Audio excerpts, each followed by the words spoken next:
Very occasionally a bit of news pops up on my socials that makes me audibly whoop with excitement. The Resident Evil board game being announced, Zimbabwe coming off the UK's COVID red list, one of my favourite PlayStation 4 horror games getting a complete port across to iOS and Android. Alien Isolation has therefore managed to shock me twice now, outside of events inside the game itself of course, which we'll get back to later. When it first launched all the way back in 2014, like most gamers at the time, I really wasn't expecting much. The Alien franchise has long been one of my favourites cinematically, but its video game representations, well, they've pretty much all been dire since the PlayStation 1 days, and we just don't talk about colonial marines.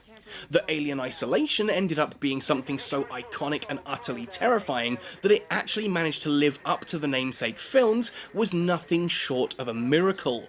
And to see it get an announcement for Android and iOS, well, that was equally as miraculous for me. For those who perhaps are unaware of Alien Isolation, it's a first-person horror experience made by Creative Assembly, set in the universe of Ridley Scott's 1979 sci-fi horror film, Alien. The game follows Amanda Ripley, the daughter of the film's protagonist, Ellen Ripley, played by Sigourney Weaver, who travels to the decommissioned Sevastopol station in order to retrieve the flight recorder from her mother's ship, the Nostromo, essentially getting closure for the 15 years that her mother has been missing since the events of the first film. On arrival, it's clear that things are not okay, with Sevastopol experiencing serious communications issues and bits of the station literally falling apart.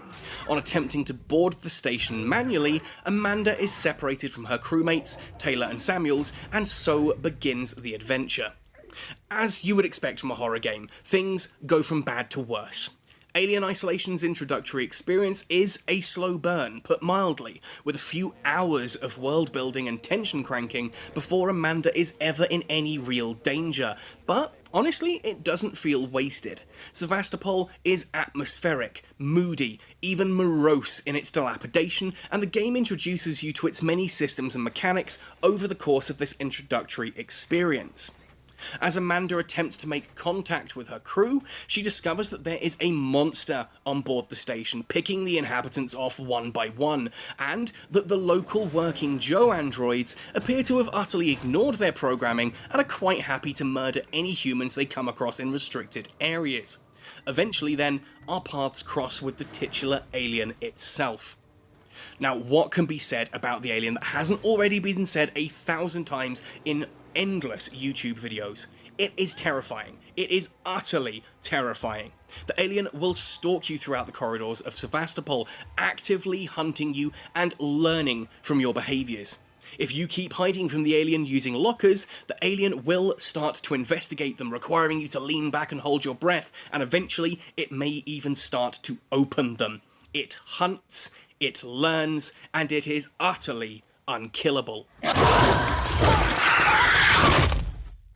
Alien Isolation essentially thrives in the sections where you're tasked with finding something or moving through the station, whilst that alien stalks you organically through the hallways and vents of the decaying Sevastopol.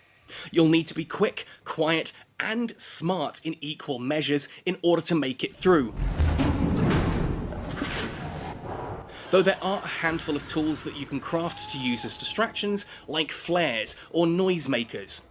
There are some other sections that do pit you against aggressive human survivors or the aforementioned working Joe androids, but these never quite live up to the terror and anxiety of the alien sections. Believe me, you will learn to dread the words San Cristobal. There is a section towards the latter half of the game where the plot does slow right down to a crawl and things drag a little longer than they probably should, but the moment that this section concludes begins one of the most horrific sections of the entire game, if not the entirety of gaming. But heck, I could easily be saying all of this based on my experience with the console or PC versions.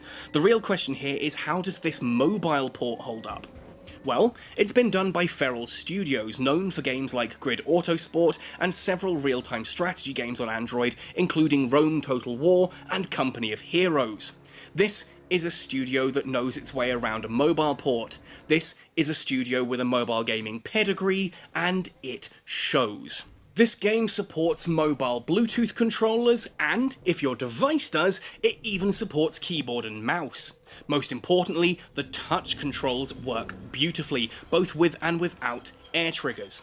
Every button and virtual stick can be moved, resized and modified, and it's all very responsive, which, in fairness, it needs to be. The only awkwardness I ever found was just the first 1 or 2 times using the handgun or throwing items, which was admittedly a fairly rare occurrence, and I quickly got used to it anyway. Moving, whether exploring the station quietly from behind the motion tracker or sprinting away from the alien in a blind panic for safety, is snappy and fluid. There's a setting so that crafting items will pause the game. The ever-important motion tracker works on a toggle here, rather than holding a button down, and the various minigames for hacking and accessing things are arguably better on mobile than they ever were on PC and console. It's a joy just being able to punch in a door code quickly by tapping the buttons on the screen, rather than having to navigate and select the buttons one by one, dreading the sound of the alien dropping down out of a vent behind you, for example. It just feels much more tactile. Graphically, the game of course doesn't quite stand as high as it did on higher consoles and PC, and it has been downscaled a little, lining up more with the original PlayStation 3, Xbox 360 and the eventual Nintendo Switch port. Ultimately though, it does have better anti-aliasing than was originally available, and for a mobile game, it is jaw-droppingly gorgeous. I did have a few minor issues with my Asus ROG Phone 3 that did require me to tweak a few settings to stop some character models from flickering, but nothing major or unfixable. The game does also have options to run as both a graphical mode or a performance mode that should assist with a slightly lower end device, but do check the necessary specs, as this is not a game that will run on an old mid-ranger.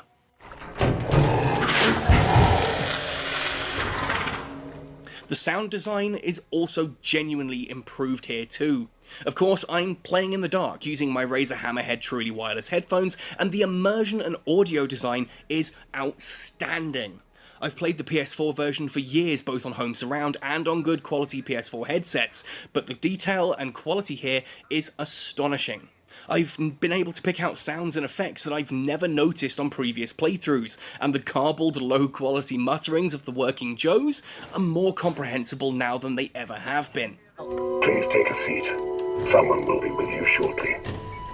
No wonder Seegson is losing the tech race.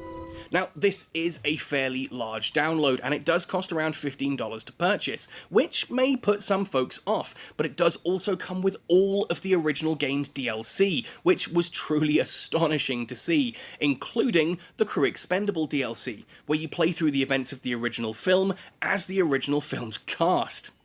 It's worth noting that the game does also use a save point system, which means you'll probably want to play in decent sittings with Do Not Disturb turned on, but considering that this is the kind of game you want to immerse yourself in anyway by sitting in the dark with headphones on, this doesn't seem to be too problematic in my opinion. Alien Isolation is definitely not a game for the faint-hearted, and it took me a long time to push through the first time due to the sheer anxiety induced through its core gameplay. Whilst it may not be stomach-wrenchingly disgusting or loaded with jump scares, the atmosphere and the tension of being hunted by a relentless and unkillable predator is intense, and it makes for an unforgettable experience that plays astonishingly well on Android. If you're a fan of the film series, of horror games, or just tense and exciting gameplay experiences in general, this one absolutely is worth trying.